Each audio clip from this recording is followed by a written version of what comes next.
Hello students, my name is Avinash Jadaun and welcome to my channel Tez Padhai. और आज मैं लेकर आया हूं एक्सरसाइज 10.4 का क्वेश्चन नंबर 3, जहां पर आपको समझाऊंगा इस क्वेश्चन को। बेहतरीन क्वेश्चन है, आइए समझते हैं स्टेटमेंट बेस्ड क्वेश्चन को। देखिए, क्योंकि इसमें ये डायग्राम नहीं मिलेगा, ये मैंने बना लिया है, आपको सिर्फ ये स्टेटमेंट मिलेगा। और इस टाइप के क्वेश्चंस को करना थोड़ा बच्चों के लिए डिफिकल्ट होता है, क्योंकि डायग्राम नहीं होता इसमें। आपको खुद क्वेश्चन को डिटेल से समझना है और उसके बाद ये डायग्राम ड्रॉ करना है। तो देखिए, मैंने इसीलिए आधा ड्रॉ किया है। If two equal chords of a circle intersect within the circle, दो इक्वल कॉर्ड्स हैं, तो देखिए दो इक्वल कॉर्ड्स हैं एपी और सीडी, आपको दिख रहे हैं, लिखा हुआ है टू इक्वल कॉर्ड्स, दोनों इक्वल कॉर्ड्स हैं और इंटरसेक्ट कर रहे हैं within the circle, circle के अंदर, ठीक। और इंटरसेक्ट जिस पॉइंट पर कर रहे हैं उसको मैंने ओ पॉइंट दे दिया। अब आपसे बोला है prove that the line joining, prove that, अब यहां से प्रूफ करना है हमको, तो prove that the line joining the point of intersection, point of intersection कौन सा, ये रहा, टू द सेंटर। अब इस पॉइंट ऑफ इंटरसेक्शन से सेंटर जहां पर होगा कहीं एक्स, अब इससे एक लाइन ज्वाइनिंग करनी है। मैंने एक लाइन ज्वाइन कर ली, डॉटेड, इसीलिए डॉटेड करिए, ठीक है। तो डॉटेड एक लाइन ज्वाइन करिए, makes equal angles within the chord. तो लिखा हुआ है कि ये जो कॉर्ड के साथ इक्वल्स एंगल फॉर्म्ड करेगा, मतलब angle 1 is equal to angle 2 हमको प्रूफ करना है। सिंपल सी बात है, ये चीज प्रूफ करनी है हमको। तो हमको सॉल्यूशन देखेंगे सबसे पहले। तो गिवन हमको क्या है, पहले हम वो देखेंगे। तो गिवन में हमको chord A B is equals to chord C D आपस में इक्वल है, ठीक। कॉर्ड ए बी और कॉर्ड सी डी आपस में इक्वल दे रखी है, ठीक। अब आपको मालूम है इंटरसेक्ट किस पे कर रही है, intersect at point O, intersect at point O, ठीक है। अब यहां पर हमको और क्या गिवन है, और है हमको एक्सओ, चाहे वो लिखिए मत आप।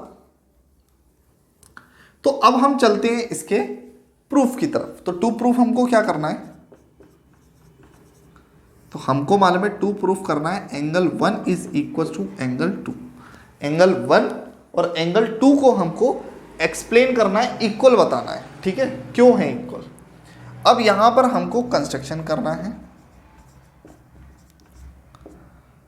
तो कंस्ट्रक्शन हमको मालूम है, कंस्ट्रक्शन में हमें क्या करना है, सिंपल सी बात है, इसको इससे ज्वाइन कर देना है, मतलब एक लाइन इधर ड्रॉ कर देनी है और एक लाइन इधर डाल देना है। आपको समझ लीजिए, आपको P और इधर डाल देना है आपको R, ठीक है। तो अब आपको मालूम है कंस्ट्रक्शन में हमने किया है draw X P and X R. तो हमको, मैंने कंस्ट्रक्शन में क्या किया, draw X P and X R, simply draw किए। और इसमें मैंने ऐसे ड्रॉ किए हैं कि कितने डिग्री के हो जाए, 90 डिग्री के हो जाए। तो मैं लिख दूंगा x P is perpendicular to AO and XR is perpendicular to OC, ठीक है। ये प्रूफ हमने कर लिया, ये कंस्ट्रक्शन कर लिया हमने, ऐसा कंस्ट्रक्शन जो इस पर कितने डिग्री का गिर रहा है, 90 डिग्री का। तो अब चलते हैं प्रूफ की तरफ। अब देखिए, प्रूफ में हमको मालूम है कि अगर हम इस ट्राइंगल को इस ट्राइंगल के कॉन्ग्रुएंट कर दें, तो सिंपली हम इस एंगल को इसके इक्वल कर सकते हैं। लेकिन कॉन्ग्रुएंट करने के लिए हमको तीन चीज़ों की ज़रूरत होती है। तो तीन चीज़ में एक 90 डिग्री का एंगल मिल जाएगा हमको, एक ओ एक्सओ आपको कॉमन मिल जाएगा, और कॉमन मिलने के बाद एक एक्सपी और एक्सआर हमको चाहिए। तो वो थ्योरम से हमको मिल जाएगा। थ्योरम क्या थी, थ्योरम वही थी जो हमको मालूम, इक्वल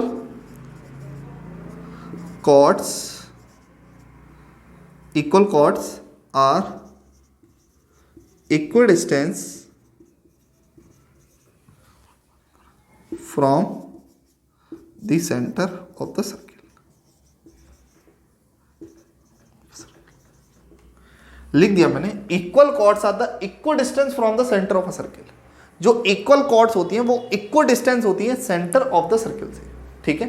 तो यहां पर हमको ये पता चलता है कि X P is equal to X R,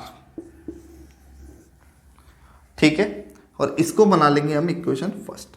अब देखिए, यहीं पर हम ट्राइंगल को प्रूव कर देंगे। तो मैंने लिख दिया सबसे पहले in triangle X P O and triangle X R. अब देखिए दोनों ट्राइंगल्स में हमको साफ पता चलता है कि angle P is equals to angle R। तो लिखेंगे angle P is equals to angle R 90 degree. Correct. Angle P और एंगल R आपस में इक्वल है बिकॉज ऑफ 90 डिग्री। और दूसरी चीज हमको क्या दिखती है, XO XO क्या है, कॉमन है। तो XO is equals to XO, ये रहा XO, फिर ये रहा XO, दोनों ट्राइंगल्स में आ रहा है, तो XO क्या हो जाएगा, कॉमन। और तीसरी चीज आपको क्या दिख रही है, जो थर्ड है वो है PX is equal to RX। तो लिखेंगे PX is equal to RX, और ये इक्वेशन हमने फर्स्ट में प्रूफ कर ली है।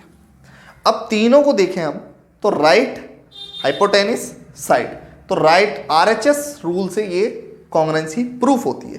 तो लिखेंगे बाय RHS कॉन्ग्रुएंस रूल से हम कह सकते हैं कि this triangle is congruent to this triangle.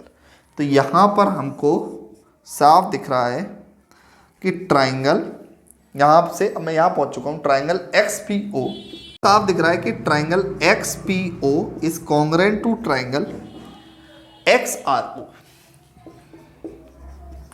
और जब ये दोनों आपस में इक्वल हो चुके हैं, कॉन्ग्रुएंट हो चुके हैं, तो हम कह सकते हैं angle 1 is equals to angle 2।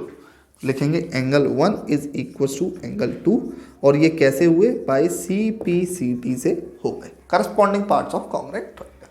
तो यहां पर हमारा angle 1 is equals to angle 2 हो चुका है, और यही हमको क्या करना था, इसमें प्रूफ करना था। तो वीडियो अच्छी लगी हो, समझ में आई हो, तो लाइक करें, चैनल को सब्सक्राइब करें। मिलते हैं नेक्स्ट वीडियो में।